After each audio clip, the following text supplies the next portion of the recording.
Okay guys, I got the valves back in, the valve springs, the lifters, the cam, the whole works. Right, now it's time to put the crank back in.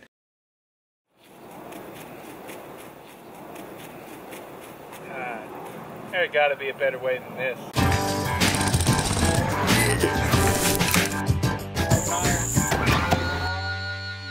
Very nice.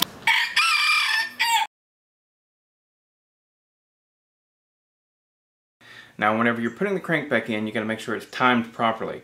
There's a little dot on the side of the camshaft gear, right? There's a little dot that lines up with a hash mark that is on the crank.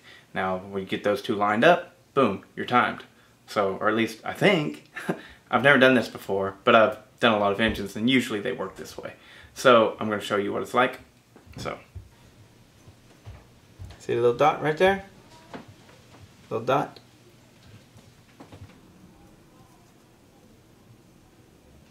Little hash mark points to the teeth. That's what we want to line up.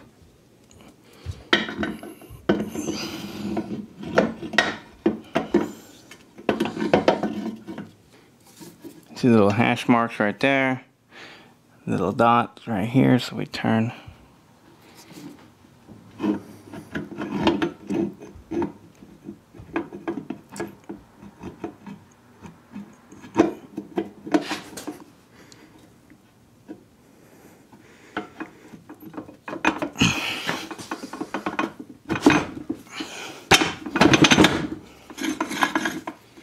Should be timed.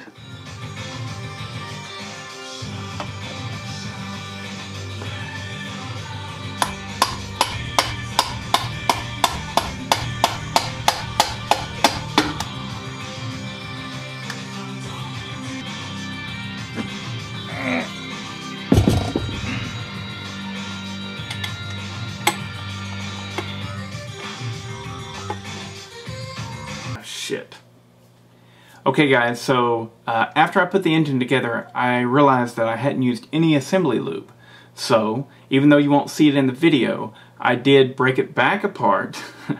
I know, it's crazy, but, and I broke it back apart and I applied the assembly lube on all the metal parts that rub together like this and will create any friction, right? Such as your cam against the lifters against the valve stems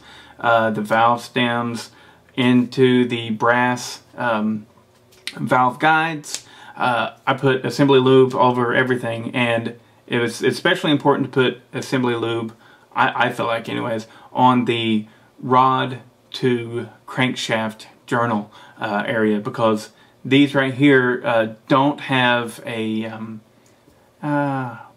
main bearing, no, not main bearings. Shit.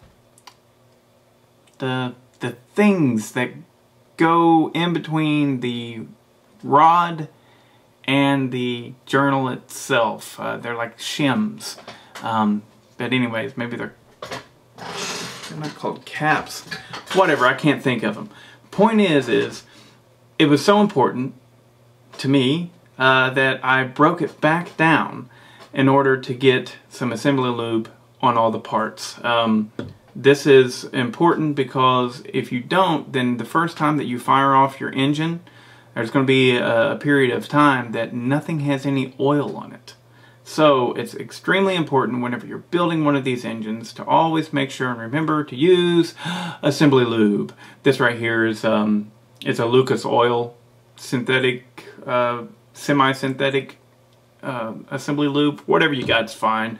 Assembly lube is just very important to eliminate what's called dry starts, because all of those metal pieces, they rub on each other and they create friction, and if there's no lubrication there, then you're going to create undue damage and wear and tear on this engine. So even though you don't see it in the video, I broke it down just simply to use the assembly lube. So don't do what I did, which was forget.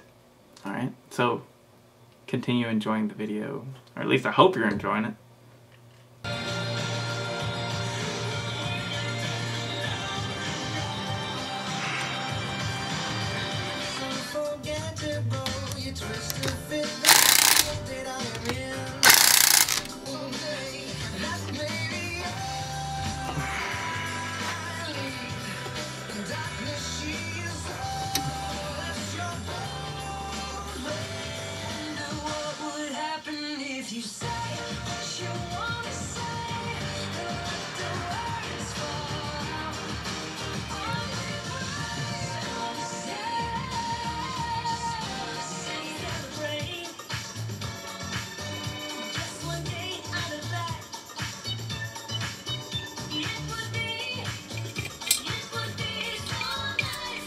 So I started putting it all back together, which means it's time to start putting on the carburetor and hook up the governor and all these little things. And that brings me to the manifold. Now the manifold, as soon as I pulled it off the other engine, I started looking at it. I was like, wow, this thing is really casted pretty crappy. So I wanted to show you. You see how it's oblong like that, right? You got these corners over here are pinched in. That's because these bolt holes, right? We have little areas that are manufactured flat spots for the bolt holes on both ends, you know? And so there's no reason for it. All it does is hinder the flow. And so on this one here, I've already opened it up, you can see. And I'm going to do the same thing on this end and poured it out nicely.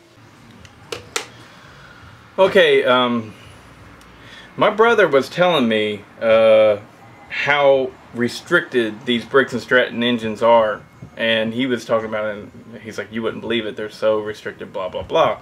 And I really, you know, took it with a grain of salt. Yeah, I'm sure they're restricted, but not that much.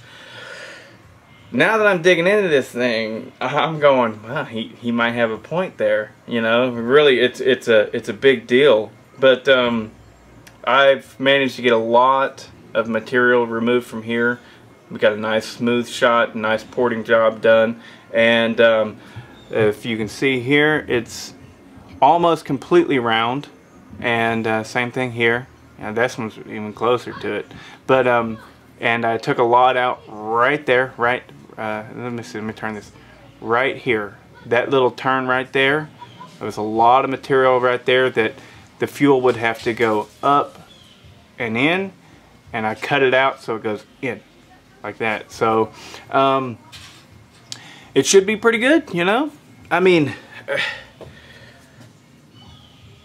I almost can't fail. It was so bad before. But all I'm really looking for is just to get it to run really nice, and because I feel like I've got enough power. But you know, if I can turn this 10 horsepower into maybe an 11 or a 12, that's cool. Okay, so I think I'm done with the engine. I've got it all wired up and everything and installed, as you can see. So I've checked, it's already getting spark. The only thing that's questionable is the fuel. So wish me luck. Let's try and start this thing.